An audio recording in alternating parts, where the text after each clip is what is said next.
Qatar में पिछले हफ्ते इजरायल के हवाई हमलों के कुछ ही घंटे बाद प्रो इजरायल टिप्पणीकारों ने अपना ध्यान तुर्की की तरफ मोड़ दिया है। अमेरिका में अमेरिकन एंटरप्राइज इंस्टीट्यूट से जुड़े सीनियर शोधकर्ता माइकल रूबनी के मुताबिक तुर्की इजरायल का अगला निशाना हो सकता है। उन्होंने वार्निंग दी है कि तुर्की को अपनी सेफ्टी के लिए अपने नाटो सदस्यता पर भरोसा नहीं करना चाहिए। इसी दौरान इजरायली राजनीतिक हस्ती मेईर मसीह ने सोशल मीडिया पर लिखा, आज कतर कल तुर्की पिछले कई महीनों से प्रो इजरायल मीडिया तुर्की को इजरायल का सबसे खतरनाक दुश्मन करार देता हुआ उसके खिलाफ बयानबाजी तेज करता जा रहा है।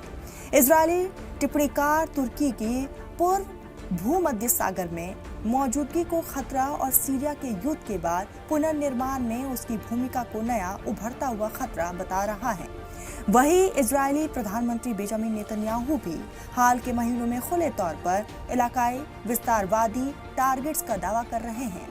अगस्त में जब उनसे पूछा गया कि क्या वो ग्रेटर इजरायल के विचार पर विश्वास करते हैं, तो उन्होंने जवाब दिया, बिल्कुल।